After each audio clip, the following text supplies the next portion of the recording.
രാജ്യം കാത്തിരുന്ന ജനവിധി നാളെ 7 ഘട്ടങ്ങളിലായി നടന്ന തെരഞ്ഞെടുപ്പിൻ്റെ വോട്ടെണ്ണലിനായി എല്ലാ ഒരുക്കങ്ങളും പൂർത്തിയായെന്ന് കേന്ദ്ര തെരഞ്ഞെടുപ്പ് കമ്മീഷൻ. നാളെ രാവിലെ 8 മണി മുതൽ വോട്ടെണ്ണൽ ആരംഭിക്കും. വോട്ടെണ്ണലിൽ ഉദ്യോഗസ്ഥർ തികഞ്ഞ ജാഗ്രത പുലർത്തണമെന്ന് തെരഞ്ഞെടുപ്പ് കമ്മീഷന്റെ മുന്നറിയിപ്പ്. ഇന്ത്യ സഖ്യവും BJPയും നൽകിയ പരാതികളിൽ തെരഞ്ഞെടുപ്പ് കമ്മീഷന്റെ പ്രതികരണം ഇന്നുണ്ടാകും. ഇന്ന് ഉച്ചയ്ക്ക് 12:30 മണിക്ക് തെരഞ്ഞെടുപ്പ് കമ്മീഷന്റെ പ്രത്യേക വാർത്താ സമ്മേളനം ഡൽഹിയിൽ നടക്കും. ഡൽഹിയിൽ നിന്ന് ആർ രാധാകൃഷ്ണൻ ചേരുന്നു. അതുപോലെ പശ്ചിമ ബംഗാളിലെ ഔറയിൽ നിന്ന് നിതിൻ അംബുജൻ ചേരും. അതുപോലെ ചെന്നൈയിൽ നിന്ന് മനീഷ് മൂർത്തി, ബംഗളൂരുവിൽ നിന്ന് അരുൺ പൂപ്പറമ്പ എന്നിവർ തത്സമയം ചേരുന്നു. പ്രേക്ഷകർക്ക് അറിയുന്നത് പോലെ നമ്മളുടെ വാർത്താ ദുരന്തരന്മാരൊക്കെ തന്നെ സംസ്ഥാനത്തിന് പുറത്ത് ക്യാമ്പ് ചെയ്യുകയാണ്.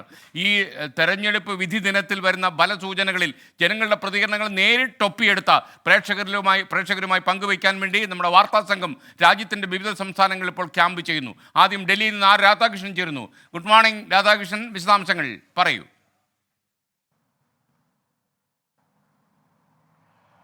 SKN സൂചിപ്പിച്ചതുപോലെ രാജ്യം തെരഞ്ഞെടുപ്പിൻ്റെ അവസാന ഘട്ടത്തിലേക്ക് എത്തുകയാണ്. വോട്ടെണ്ണൽ നാളെ രാവിലെ 8 മണി മുതൽ നടക്കും. ഈ വോട്ടെണ്ണൽ 2 പക്ഷങ്ങളിലും BJPയുടെ വിഭാഗത്തിലും ഒപ്പം ഇന്ത്യ മുന്നണിയിലും വലിയ രീതിയിലുള്ള ആകാംക്ഷയാണ് അവർക്ക് സമ്മാനിച്ചിരിക്കുന്നത്. കാരണം ഈ തെരഞ്ഞെടുപ്പിൽ വിജയം നേടുക എന്നുള്ളത് 2 മുന്നണികളെ സംബന്ധിച്ചും നിലനിൽപ്പിൻ്റെ പോലും പ്രശ്നമായി മാറിയിരിക്കുന്ന ഒരു പശ്ചാത്തലമുണ്ട്. അതുകൊണ്ട് അവരുടെ പ്രതീക്ഷകൾ വളരെ വലിയ രീതിയിൽ ശക്തമാണ്. ഒപ്പം ആശങ്കകളും അതേ രീതിയിൽ തന്നെ ഇരു വിഭാഗത്തിനും ഉണ്ട്. നമുക്ക് തെരഞ്ഞെടുപ്പ് കമ്മീഷന്റെ ഭാഗത്ത് നിന്ന് മനസ്സിലാക്കാനായി സാധിക്കുന്നത് എല്ലാ വിധത്തിലുള്ള ഒരുക്കങ്ങളും പൂർത്തിയാക്കി എന്നാണ് തെരഞ്ഞെടുപ്പ് കമ്മീഷൻ ഇപ്പോൾ കരുതുന്നത്. തെരഞ്ഞെടുപ്പ് കമ്മീഷൻ ഇന്നലെ ഇക്കാര്യങ്ങളെല്ലാം വിലയിരുത്തിയിരുന്നു. ആ വിലയിരുത്തൽ യോഗത്തിൽ ഏറ്റവും സുസജ്ജമാകുന്ന രീതിയിൽ ഫലം കൃത്യമായിട്ടുള്ള ഇടവേളകളിൽ ഈ പുറത്തേക്ക് എത്തിക്കാൻ പാകത്തിൽ ഉള്ള ക്രമീകരണങ്ങൾ സജ്ജമായിട്ടുണ്ട് എന്നാണ് തെരഞ്ഞെടുപ്പ് കമ്മീഷൻ വ്യക്തമാക്കുന്നത്. രാജ്യത്തിൻ്റെ വ്യത്യസ്ത മേഖലകളിലുള്ള തെരഞ്ഞെടുപ്പ് വോട്ടെണ്ണൽ കേന്ദ്രങ്ങളിൽ നിന്ന് ഇവിടേക്ക് ഈ ഫലം കൃത്യസമയത്തേക്ക് തെരഞ്ഞെടുപ്പ് കമ്മീഷന്റെ സെൻട്രൽ ഡെസ്കിലേക്ക് എത്തിക്കുന്നതിന് വേണ്ടിയിട്ടുള്ള എല്ലാ നടപടികളും അടക്കമാണ് പൂർത്തീകരിച്ചിരിക്കുന്നത്.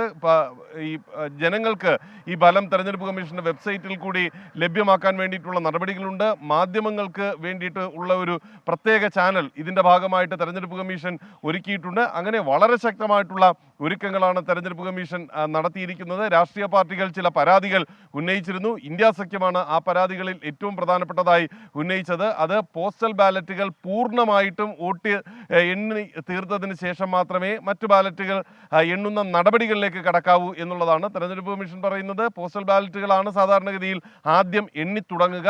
എന്നാൽ അതുകൊണ്ട് മറ്റ് ഇലക്ട്രോണിക് വോട്ടിംഗ് മെഷീനുമായി ബന്ധപ്പെട്ടിട്ടുള്ള എണ്ണൽ നടപടികൾ പൂർണ്ണമായിട്ടും പിന്നത്തേക്ക് മാറ്റിവെക്കുന്നത് വോട്ടെണ്ണുന്നത് വൈകുന്നതിന് കാരണമാകും. അത് മാനുവലിൽ ഇല്ല, അതുകൊണ്ട് അത് സാധ്യമല്ല എന്ന് തെരഞ്ഞെടുപ്പ് കമ്മീഷൻ വ്യക്തമാക്കുകയും അപ്പോൾ തന്നെ ചെയ്തിട്ടുണ്ട്. BJPയുടെ ഭാഗത്തു നിന്നും ഇപ്പോൾ കോൺഗ്രസ് അടക്കമുള്ള പാർട്ടികൾ ഉന്നയിക്കുന്ന ആക്ഷേപങ്ങളിൽ പരാതി ഉന്നയിച്ചിട്ടുണ്ട്. അതുകൊണ്ട് ഇന്ന് തെരഞ്ഞെടുപ്പ് കമ്മീഷൻ ഈ ഒരുക്കങ്ങൾ വിശദീകരിക്കാൻ 12:30 മണിക്ക് ഒരു വാർത്താ സമ്മേളനം നടത്തുന്നുണ്ട്. ആ വാർത്താ സമ്മേളനത്തിൽ വളരെ പ്രധാനപ്പെട്ട പ്രതികരണം തെരഞ്ഞെടുപ്പ് കമ്മീഷന്റെ ഭാഗത്ത് നിന്ന് ഉണ്ടാകുമെന്നാണ് നമുക്കറിയാനായിട്ട് സാധിക്കുന്നത്. ഏതായാലും നാളെ രാവിലെ മുതൽ തന്നെ രാജ്യം കാത്തിരുന്ന ജനവിധി, ആ ജനവിധി എന്താണ് എന്നത് അറിയാൻ വേണ്ടിയിട്ടുള്ള വോട്ടെണ്ണൽ അത് നടക്കും. വളരെ പ്രധാനപ്പെട്ട ഒരു കാര്യം, ഇന്നത്തെ തെരഞ്ഞെടുപ്പ് കമ്മീഷന്റെ ഈ വാർത്താ സമ്മേളനത്തിലേക്ക് എല്ലാ മാധ്യമപ്രവർത്തകർക്കും പ്രവേശനം കിട്ടുമോ? അതിലെന്തെങ്കിലും സ്ക്രീനിംഗ് ഉണ്ടോ?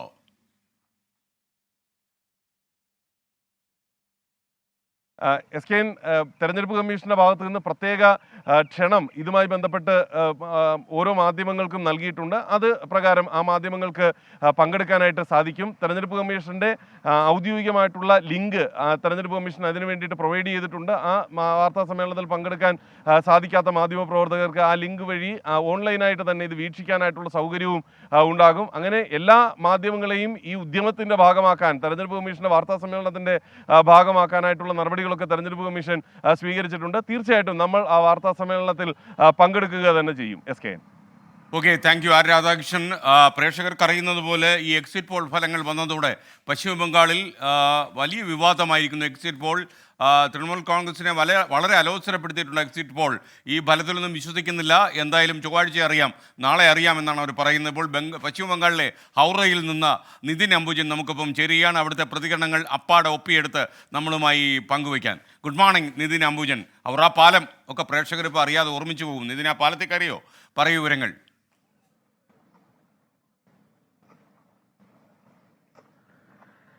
എസ്കെൻ ഗുഡ് മോർണിംഗ്. പ്രേക്ഷകരെ ഈ പാലം കാണിക്കാൻ വേണ്ടി തന്നെയാണ് ഞാൻ ഇവിടെ വന്നത്. ഞാൻ കഴിഞ്ഞ ദിവസം ആ പാലത്തിലൂടെ സഞ്ചരിച്ചു. കൊൽക്കത്ത നഗരത്തിന്റെ പ്രതീകം എന്ന് തന്നെയാണ് ഈ പാലത്തെ വിശേഷിപ്പിക്കാം.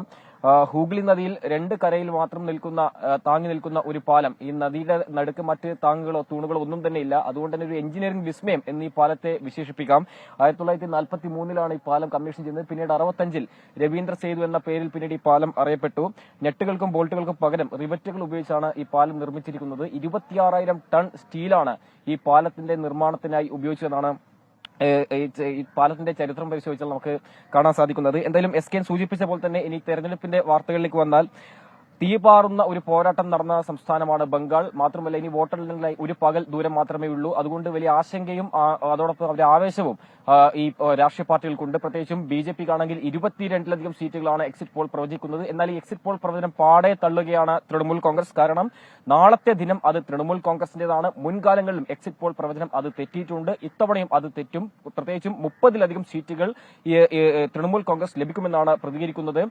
എന്നാൽ BJP ഇപ്പോൾ മറ്റ് പ്രതികരണങ്ങൾക്കൊന്നും പോകുന്നില്ല. കാരണം 25ലധികമാണ് അവരുടെ ഒരു ടാർഗറ്റ് എന്നാണ് BJP വ്യക്തമാക്കിയിരിക്കുന്നത്. എന്തായാലും കൂടുതൽ അംഗങ്ങളെ പാർലമെന്റിൽ എത്തിക്കുമെന്നാണ് ഇന്ത്യ സഖ്യം പ്രതികരിച്ചിരിക്കുന്നത്. നമുക്കറിയാം കോൺഗ്രസ് നായകരുടെ 2 അംഗങ്ങൾ മാത്രമേ ബംഗാളിൽ നിന്ന് പാർലമെന്റിലുള്ളൂ. ഇത്തവണ ആ ഒരു സംഖ്യ കൂട്ടും എന്ന് അവർ അവകാശപ്പെടുന്നു. കൃത്യമായ സംഖ്യകളിലേക്ക് അവർ പോകുന്നില്ല. പക്ഷേ ഏതാണ്ട് 5 സീറ്റ് വരെ ലഭിക്കുന്ന ഒരു പ്രതീക്ഷയാണ് ഇന്ത്യ സഖ്യ നേതാക്കളടക്കം പങ്കുവയ്ക്കുന്നത്. അതോടൊപ്പം കേന്ദ്രത്തിന്റെ വിരുദ്ധ വികാരവും അതോടൊപ്പം തന്നെ സംസ്ഥാനത്തിന്റെ ഭരണവിരുദ്ധ വികാരവും തങ്ങൾക്ക് അനുകൂലമാകുമെന്ന് പ്രതീക്ഷിക്കുകയാണ് ഇന്ത്യ സഖ്യം. പ്രത്യേകിച്ചും CPM കഴിഞ്ഞ പഞ്ചായത്ത് തെരഞ്ഞെടുപ്പിലടക്കം വോട്ട് ശതമാനം ഉയർത്തിയിട്ടുണ്ട്. അതെല്ലാം തന്നെ തങ്ങൾക്ക് അനുകൂലമാകുമെന്നാണ് ഇന്ത്യ സഖ്യം പറയുന്നത്. അങ്ങനെ ഓരോ പാർട്ടികളും അവരെ അവകാശവാദമായി മുന്നോട്ട് പോകുന്നു. ഏതാണ്ട് ഒരു പകൽ ദൂരം മാത്രം. അതുകൊണ്ട് തന്നെ വലിയ ആവേശത്തിലാണ്. പ്രത്യേകിച്ചും തൃണമൂൽ കോൺഗ്രസ് നാളെ വിജയം ആഘോഷിക്കാനുള്ള എല്ലാ നടപടികളും ഇതിനും തന്നെ ആരംഭിച്ചു കഴിഞ്ഞു. ഇന്ന് വൈകിട്ട് നേതാക്കളുടെ യോഗം വിളിച്ചിട്ടുണ്ട്. അതോടൊപ്പം ഈ എക്സിറ്റ് പോൾ പ്രവചനം അത് പൂർണ്ണമായും തള്ളുമ്പോൾ പോലും എടുത്തു പറയേണ്ട ഒരു കാര്യം, 2014 2 സീറ്റ് മാത്രം നേടിയ BJPക്ക് 2019 അത് 18 ഉയർത്താൻ സാധിച്ചിരുന്നു. ഇത്തവണ അത് എത്രത്തോളം പോകുമെന്നത് ഒരു ചോദ്യമാണ്. എന്നാൽ നിയമസഭാ തെരഞ്ഞെടുപ്പിന് ശേഷം കാര്യമായ മുന്നേറ്റം BJPക്ക് ഉണ്ടാക്കാൻ കഴിഞ്ഞില്ല എന്നാണ് തൃണമൂൽ കോൺഗ്രസ് വിലയിരുത്തൽ. അതുകൊണ്ട് തന്നെ ഇതൊരു മാധ്യമങ്ങളും അതോടൊപ്പം തന്നെ ഇതൊരു മോദി എക്സിറ്റ് പോൾ പ്രവചനം എന്നാണ് ഇതിനെ തൃണമൂൽ കോൺഗ്രസ് വിശേഷിപ്പിക്കുന്നത്. മാത്രമല്ല ശക്തമായ പ്രചരണമായി മുന്നോട്ട് പോയ സംസ്ഥാനത്ത് സന്ദേശ് കാലി ഉൾപ്പെടെയുള്ള വിഷയങ്ങൾ CAA ചർച്ചയായ സംസ്ഥാനമാണ്. അതുകൊണ്ട് ആർക്കൊപ്പം നിൽക്കും ബംഗാൾ എന്നത് നാളെ അറിയാം. നാളെ 8 മണിയോടെ തന്നെ വോട്ടെണ്ണൽ ആരംഭിക്കും. SKN. Okay, thank you Nithin Ambujan. പ്രശസ്തമായ ഹൗറ പാലത്തിനടുത്ത് നിന്നാണ് നമുക്കൊപ്പം നിതിൻ അംബുജൻ ചേർന്ന്. ഇനി ബംഗളൂരു, കർണാടകത്തിൽ BJP അട്ടിമറി വിജയം നേടും എന്ന എക്സിറ്റ് പോൾ ഫലങ്ങൾ വന്നതിന് ശേഷം കർണാടകത്തിലും പൊതുവെ വലിയ രാഷ്ട്രീയ വിവാദങ്ങൾ ഊറിക്കൂടുന്നുണ്ട്. യഥാർത്ഥത്തിൽ കൂടുപൊട്ടി വരുന്ന വിവാദങ്ങളാണ് ഇപ്പോൾ കർണാടകത്തിൽ നമ്മൾ കാണുന്നത്. അരുൺ പൂപ്പറമ്പ നമുക്കൊപ്പം ചേരുകയാണ് ബംഗളൂരുവിൽ നിന്ന്. Arun, good morning. അരുൺ, കർണാടകത്തിൽ ഈ എക്സിറ്റ് പോൾ ഫലം വന്നതിന് ശേഷം ഒരുപാട് രാഷ്ട്രീയ വിവാദങ്ങൾ വരുന്നുണ്ട്. എന്തൊക്കെയാണ് latest updates from Karnataka? SKN good morning. ഇനി പ്രവചനങ്ങൾക്കും അവകാശവാദങ്ങൾക്കൊന്നും ഇടവില്ല. 24 മണിക്കൂറിനുള്ളിൽ ജനവിധി എന്തായാലും വരും. കർണാടകയെ സംബന്ധിച്ച് പറയുകയാണ്, SKN സൂചിപ്പിച്ച പോലെ തന്നെ എക്സിറ്റ് പോളുകൾക്ക് ശേഷം വലിയ രാഷ്ട്രീയ ആരോപണങ്ങളും രാഷ്ട്രീയ പ്രതികരണങ്ങളൊക്കെ പുറത്തു വന്നിരുന്നു. അതായത് എക്സിറ്റ് പോൾ ഫലങ്ങളെ പൂർണ്ണമായും കോൺഗ്രസ് ക്യാമ്പ് തള്ളിപ്പറയുകയാണ്. അത് ഒരു കാരണവശാലും അത്തരത്തിലുള്ള റിസൾട്ട് കർണാടകയിൽ ഉണ്ടാവില്ല എന്നതാണ് കോൺഗ്രസ് നേതൃത്വം പറയുന്നത്. അവർ വലിയ ആത്മവിശ്വാസം ഈ അവസാന ഘട്ടത്തിലും പങ്കുവെക്കുന്നു എന്നതാണ് ഏറ്റവും പ്രധാനപ്പെട്ട കാര്യം. അതായത് അവർ പറയുന്നത് അവർക്ക് അനുകൂലമായിട്ടുള്ള ഒരു രാഷ്ട്രീയ സാഹചര്യം കർണാടകയിലുണ്ട്. ഈ സംസ്ഥാന സർക്കാരിനെതിരായ ഒരു ഭരണവിരുദ്ധ വികാരം പോലും കർണാടകയിൽ ഉണ്ടായിട്ടില്ല എന്നതാണ്. കർണാടക ഈ തെരഞ്ഞെടുപ്പ് പ്രചാരണ ഘട്ടത്തിലൊക്കെ അവർക്ക് അനുകൂലവും BJPക്ക് എതിരായിട്ടുള്ള സാഹചര്യം, രാഷ്ട്രീയ സാഹചര്യമാണ് ഉണ്ടായത്. അതുകൊണ്ട് തന്നെ ഈ ഗ്രൗണ്ട് ലെവലിൽ നടന്ന ഒരു അടിയൊഴുക്ക് കർണാടകയിൽ നടന്നിട്ടുണ്ട്. ആ ഗ്രൗണ്ട് റിയാലിറ്റി തിരിച്ചറിയാൻ ഈ എക്സിറ്റ് പോൾ നടത്തിയ ഏജൻസികൾക്ക് സാധിച്ചിട്ടില്ല എന്നതാണ് പറയുന്നത്. 10 സീറ്റുകൾ ഉറപ്പായും ലഭിക്കും. 14 സീറ്റുകൾ വരെ ലഭിക്കാനുള്ള സാധ്യതയുമാണ് ഈ ഘട്ടത്തിൽ തന്നെ അവർ പറയുന്നത്. 2 അക്കം എന്തായാലും കടക്കും എന്നത് കോൺഗ്രസ് ക്യാമ്പുകൾ അത്തരത്തിലുള്ള ആത്മവിശ്വാസം പങ്കുവെക്കുന്നു. അതിൽ പ്രധാനമായും അവർ ചൂണ്ടിക്കാട്ടുന്നത് അവർ ഈ കഴിഞ്ഞ ഒരു വർഷമായി ഇവിടെ നടപ്പിലാക്കിയിട്ടുള്ള, പ്രത്യേകിച്ച് ഈ നേരിട്ട് ജനങ്ങളിൽ ഈ പ്രയോജനം ലഭിക്കുന്ന പദ്ധതികൾ, 5 ഗ്യാരണ്ടികൾ, സ്ത്രീകളെ ഉന്നമനത്തിന് വേണ്ടി നടപ്പിലാക്കിയ പദ്ധതികൾ ഇതൊക്കെ പ്രതിഫലിച്ചിട്ടുണ്ട് എന്നതാണ് പറയുന്നത്. അതോടൊപ്പം തന്നെ ഈ BJPക്കെതിരായി വന്നിട്ടുള്ള ലൈംഗികാതിക്രമ കേസ് പോലും വളരെ അവരുടെ ശക്തി കേന്ദ്രങ്ങളിൽ പോലും വലിയ പ്രശ്നങ്ങൾ ഉണ്ടാക്കിയിട്ടുണ്ട്. അത് ഈ എക്സിറ്റ് പോൾ ഫലങ്ങളിലൊന്നും പറഞ്ഞിട്ടില്ല. അതുകൊണ്ട് തന്നെ വലിയ ആത്മവിശ്വാസം കോൺഗ്രസ് ക്യാമ്പ് പങ്കുവെക്കുന്നു. BJPയെ സംബന്ധിച്ചിടത്തോളം അവർ അതായത് ഈ തെരഞ്ഞെടുപ്പിന്റെ ഘട്ടത്തിൽ അവർക്കൊരു പ്രതികൂലമായിട്ടുള്ള രാഷ്ട്രീയ സാഹചര്യം ഉണ്ട് എന്ന് അവർ നേരത്തെ തന്നെ സമ്മതിച്ചതാണ്. പ്രത്യേകിച്ച് കർണാടക രാഷ്ട്രീയത്തിൽ വലിയ ചലനമുണ്ടാക്കിയ ലൈംഗികാതിക്രമ കേസ് ഉൾപ്പെടെ അതിൽ ഉൾപ്പെടുകയും ചെയ്യുന്നു. എന്നാൽ അവർ പറയുന്നത് അവരുടെ ശക്തി കേന്ദ്രങ്ങളിൽ അത് വലിയ പ്രതിഫലനം ഉണ്ടാക്കിയിട്ടില്ല എന്നതാണ്. അവർക്ക് 20-ലധികം സീറ്റ് ലഭിക്കും എന്നതാണ്. അതിന് പ്രധാനപ്പെട്ട ഒരു വിലയിരുത്തൽ ഇത്തരമൊരു പ്രതികൂല സാഹചര്യത്തെ മറികടക്കാനുള്ള ചില സാമുദായിക സമവാക്യങ്ങൾ കർണാടകയിൽ ഫലം കണ്ടിട്ടുണ്ട്. കഴിഞ്ഞ നിയമസഭാ തെരഞ്ഞെടുപ്പിൽ അവർക്ക് വലിയ തിരിച്ചടി ഉണ്ടായത് അവരുടെ പ്രധാനപ്പെട്ട വോട്ട് ബാങ്കായ ലിംഗായത്ത് വോട്ടുകൾ ഉൾപ്പെടെ വലിയ ചോർച്ച ഉണ്ടായിട്ടുണ്ട്. അത് തിരിച്ചു പിടിക്കുന്നതിന് വേണ്ടിയിട്ടുള്ള ഗ്രൗണ്ട് ലെവൽ വർക്ക് നടത്തിയിട്ടുണ്ട്. അത് ഫലം കണ്ടു. അതോടൊപ്പം തന്നെ JDSുമായി ഉണ്ടാക്കിയ അലയൻസിലൂടെ JDSന്റെ പരമ്പരാഗതമായിട്ടുള്ള വൊക്കലിംഗ വോട്ടുകൾ ഉൾപ്പെടെ വലിയ തോതിൽ NDA സഖ്യത്തിൽ ലഭിച്ചിട്ടുണ്ട്. അതുകൊണ്ട് തന്നെ പ്രതികൂലമായിട്ടുള്ള രാഷ്ട്രീയ സാഹചര്യത്തെ മറികടക്കാൻ ഈ സാമുദായിക സമവാക്യം കൊണ്ട് സാധിക്കും എന്ന ഒരു ആത്മവിശ്വാസം അവരെ സംബന്ധിച്ചിടത്തോളം ഉണ്ട്. 20 മുതൽ 25 സീറ്റ് വരെയാണ് BJP കേന്ദ്രങ്ങളും പങ്കുവെക്കുന്നത്. എന്തായാലും ഞാൻ നേരത്തെ സൂചിപ്പിച്ച പോലെ അവകാശവാദങ്ങൾക്ക് ഇനി ഒരു പകലും രാത്രി മാത്രമേ ആയുസുള്ളൂ. Thank you Arun. പ്രേക്ഷകർക്ക് അറിയുന്നത് പോലെ ഇന്ത്യ മുന്നണിയിൽ ഏറ്റവും വലിയ രീതിയിൽ മഹാമനസ്കത കാണിച്ചൊരു മുന്നണിയാണ് DMK മുന്നണി. യഥാർത്ഥത്തിൽ MK സ്റ്റാലിൻ ഇതിൽ പ്രത്യേക താല്പര്യമെടുത്തു. എന്ന് മാത്രമല്ല അദ്ദേഹത്തിൻ്റെതായ ചില പ്രസ്താവനകൾ അദ്ദേഹത്തിൻ്റെതല്ല, അദ്ദേഹത്തിൻ്റെ പാർട്ടിയുടെ ചില ആളുകളുടെ പ്രസ്താവനകൾ പുറത്തു വന്നിട്ടുണ്ട്. ഇന്ത്യ മുന്നണിക്ക് എന്തെങ്കിലും സംഭവിച്ചാൽ അത് അതിലെ നേതാക്കന്മാരുടെ ഈഗോയും ആവശ്യമില്ലാത്ത ചിന്തകളുമൊക്കെയാണ്. പലപ്പോഴും വിട്ടുവീഴ്ചകൾ ചെയ്യാൻ പലരും തയ്യാറായില്ല എന്നൊരു പരാതി തീർച്ചയായിട്ടും ഈ DMK മുന്നണിക്കുണ്ട്. മനീഷ് മൂർത്തി തമിഴ്നാട്ടിൽ നിന്ന് ചേരുന്നു. ചെന്നൈയിൽ നിന്നാണ് മനീഷ് മൂർത്തി നമുക്കൊപ്പം ചേരുക. ഗുഡ് മോർണിംഗ് മനീഷ് മൂർത്തി. യഥാർത്ഥത്തിൽ MK സ്റ്റാലിൻ ആദ്യം മുതലേ തന്നെ അദ്ദേഹത്തിൻ്റെ രാഷ്ട്രീയ നേട്ടത്തിനപ്പുറം ഇന്ത്യ മുന്നണിയുടെ നിലനിൽപ്പിനായിരുന്നു പ്രാധാന്യം കൊടുത്തത്. എന്തൊക്കെയാണ് ലേറ്റസ്റ്റായി ലഭിക്കുന്ന വിവരം? ഇപ്പോൾ DMK മുന്നണിയിൽ തന്നെ ചില അഭിപ്രായ വ്യത്യാസങ്ങൾ അവർ തുറന്നു പറയുകയും ചെയ്യുന്നു. വിവരങ്ങൾ.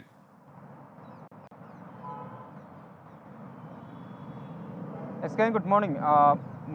DMK 2019-ലും 2021-ലും ഒക്കെ DMK ഉണ്ടാക്കിയ ഒരു മഴവിൽ സഖ്യമുണ്ട് തമിഴ്നാട്ടിൽ. ആ സഖ്യം തന്നെയാണ് ഇന്ത്യ സഖ്യമായി പിന്നീട് രൂപാന്തരം പ്രാപിച്ചതെന്ന് വളരെ കൃത്യമായി തന്നെ നമുക്ക് പറയാൻ കഴിയും. കാരണം എല്ലാ രാഷ്ട്രീയ പാർട്ടികളും സമാന മനസ്കരായിട്ടുള്ള രാഷ്ട്രീയ പാർട്ടികളെയൊക്കെ ഒരു കുടക്കീഴിൽ കൊണ്ടുവന്നാണ് 2019-ലെ തെരഞ്ഞെടുപ്പിനെ തമിഴ്നാട്ടിൽ നേരിട്ടത്. ആ രീതിയിൽ തന്നെയാണ് ആ ഇന്ത്യ സഖ്യം പിന്നീട് രൂപാന്തരപ്പെടുന്നതും എല്ലാം.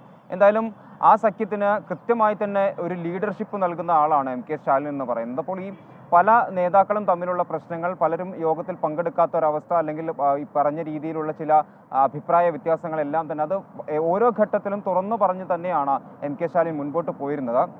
അതിലേറ്റവും പ്രധാനപ്പെട്ട കാര്യം ഒരു രാജ്യം, അതായത് ഒരു രാജ്യത്തിനെ രക്ഷിക്കുക എന്നതാണ് ഇന്ത്യ മുന്നണിയുടെ ഏറ്റവും പ്രധാനപ്പെട്ട കടമ എന്ന് പറയുന്നത്. അപ്പോൾ ഈ വ്യക്തിപരമായിട്ടുള്ള അല്ലെങ്കിൽ ഓരോ രാഷ്ട്രീയ പാർട്ടികളുടെയും കാര്യങ്ങളല്ല, എല്ലാം ഒരു ഗ്രൂപ്പായി നിന്ന്, ഒരു സംഘമായി നിന്നുകൊണ്ട് വേണം ഇതിനെ നേരിടാൻ എന്നൊക്കെയുള്ള പല ഘട്ടങ്ങളിൽ അദ്ദേഹത്തിൻ്റെ ഭാഗത്തു നിന്നുള്ള അത്തരം പ്രതികരണങ്ങളെല്ലാം വന്നിരുന്നു.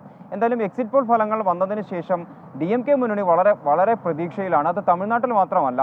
ഇന്നലെ DMKയുടെ ട്രഷറർ TR ബാലു പറഞ്ഞത് ഇന്ത്യയിൽ ഇന്ത്യ മുന്നണി ഒരു സർക്കാർ രൂപീകരിക്കുമെന്ന് തന്നെയാണ്. 295-ന് മുകളിൽ സീറ്റുകൾ നേടിക്കൊണ്ട് ഇന്ത്യ മുന്നണി തന്നെയായിരിക്കും ഇനി ഇന്ത്യ ഭരിക്കാൻ പോകുന്നത് എന്ന കൃത്യമായ കോൺഫിഡൻസോട് കൂടിയുള്ള ഒരു നിലപാട് തന്നെയാണ് DMK എടുത്തിരിക്കുന്നത്. തമിഴ്നാട്ടിലേക്ക് വന്നാൽ തമിഴ്നാട്ടിൽ എന്തായാലും എക്സിറ്റ് പോൾ ഫലങ്ങൾ നേരത്തെയൊക്കെ പ്രതീക്ഷിച്ചിരുന്ന അതേപോലെയുള്ള ഫലങ്ങൾ തന്നെയാണ്. അതുകൊണ്ട് തന്നെ DMKയുടെ ഭാഗത്തു നിന്ന് കാര്യമായ പ്രതികരണങ്ങളൊന്നുമില്ല. TR ബാലുവിൻ്റെ പ്രതികരണമാണ് വന്നത്. അത് ദേശീയ തലത്തിൽ സർക്കാർ രൂപീകരിക്കുമെന്ന് തന്നെയാണ്. BJPയെ സംബന്ധിച്ചാണെങ്കിൽ BJP വലിയ പ്രതീക്ഷ വയ്ക്കുന്നു ദക്ഷിണേന്ത്യയിൽ, പ്രത്യേകിച്ച് തമിഴ്നാട്ടിൽ എന്നുള്ളതാണ് ഏറ്റവും പ്രധാനപ്പെട്ട കാര്യം. ആ പ്രതീക്ഷയ്ക്ക് ഒരു വലിയ ഊർജം നൽകുന്നതാണ് എക്സിറ്റ് പോൾ ഫലങ്ങൾ. 3 സീറ്റുകൾ, അത് 1 മുതൽ 3 സീറ്റുകൾ വരെ NDA സഖ്യത്തിന് ലഭിക്കുമെന്നുള്ളതാണ് എക്സിറ്റ് പോൾ ഫലങ്ങൾ പറയുന്നത്. അതുതന്നെയാണ് BJP ഇപ്പോൾ വലിയ രീതിയിൽ പ്രചരിപ്പിച്ചുകൊണ്ടിരിക്കുന്ന ഏറ്റവും പ്രധാനപ്പെട്ട കാര്യവും അതാണ്. ദ്രവീഡിയൻ മോഡൽ എന്ന് പറയുന്ന ഭരണം അത് കാലഹരണപ്പെട്ട ഭരണമാണ്. അതിനെതിരെ ജനങ്ങൾ എന്തായാലും ഇപ്പോൾ ഇത്തവണ പ്രധാനമന്ത്രി നരേന്ദ്രമോദിക്കൊപ്പമാണ് ഇത്തവണ തമിഴ്നാട്ടിലെ ജനങ്ങൾ നിന്നത്. ഇതൊരു തുടക്കം മാത്രമാണ് എന്നുള്ളതാണ് K. അണ്ണാമലൈ, സംസ്ഥാന അധ്യക്ഷനും കോയമ്പത്തൂരിലെ സ്ഥാനാർത്ഥിയുമായിട്ടുള്ള K. അണ്ണാമലൈ പറയുന്നത്. ഇതൊരു തുടക്കമാണ്. ഇനി വരും കാലങ്ങളിൽ ഇനി BJPയുടേതാണ് തമിഴ്നാട് മണ്ണ്, തമിഴ് മണ്ണ് BJPയുടേതാണ് എന്ന് അദ്ദേഹം ഉറപ്പിച്ചു പറയുന്നു. അങ്ങനെയുള്ള പ്രതികരണങ്ങൾ എന്തായാലും വരുന്നുണ്ട്. മാത്രമല്ല എക്സിറ്റ് പോൾ എക്സിറ്റ് പോൾ ഫലങ്ങളെക്കാൾ കൂടുതൽ സീറ്റുകൾ നേടുമെന്നുള്ള ശുഭാപ്തി വിശ്വാസവും BJP പങ്കുവെക്കുന്നു. പക്ഷേ DMK സംബന്ധിച്ചാണെങ്കിൽ സംപൂജ്യരാണ്. എല്ലാ എക്സിറ്റ് പോൾ ഫലങ്ങളിലും സംപൂജ്യരാണ് അവർ. അവരുടെ ഭാഗത്തുനിന്നുള്ള കൃത്യമായ പ്രതികരണങ്ങളൊന്നും തന്നെ വന്നിട്ടുമില്ല. SK. Okay, thank you. Manish മൂർത്തിയാണ് ചെന്നൈയിൽ നിന്ന് നമുക്കൊപ്പം ചേർന്നത്.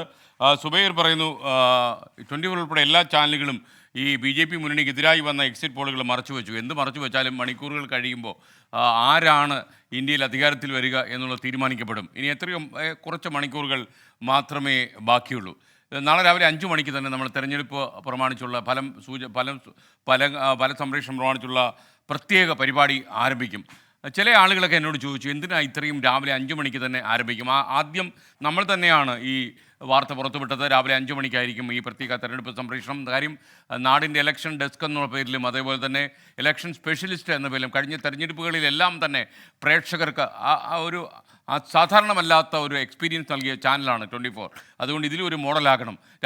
അതിരാവിലെ തന്നെ ഞാൻ എത്തും. കാരണം ഇത് അത്രയും പ്രധാനപ്പെട്ട ഒരു തെരഞ്ഞെടുപ്പാണ്. അടുത്ത 5 കൊല്ലക്കാലം ഇന്ത്യ ആരുടെ കരങ്ങളിലാകും എന്ന് തീരുമാനിക്കപ്പെടുന്ന ദിവസമായതുകൊണ്ട് തന്നെ നമുക്ക് ഈ രാത്രി ഉറങ്ങാൻ കഴിയില്ല. അതുകൊണ്ട് നമ്മൾ ഉറങ്ങാതിരിക്കല്ലേ, രാവിലെ തന്നെ തുടങ്ങാന്നേ. രാവിലെ 5 മണിക്ക് നിങ്ങൾ പോരൂ.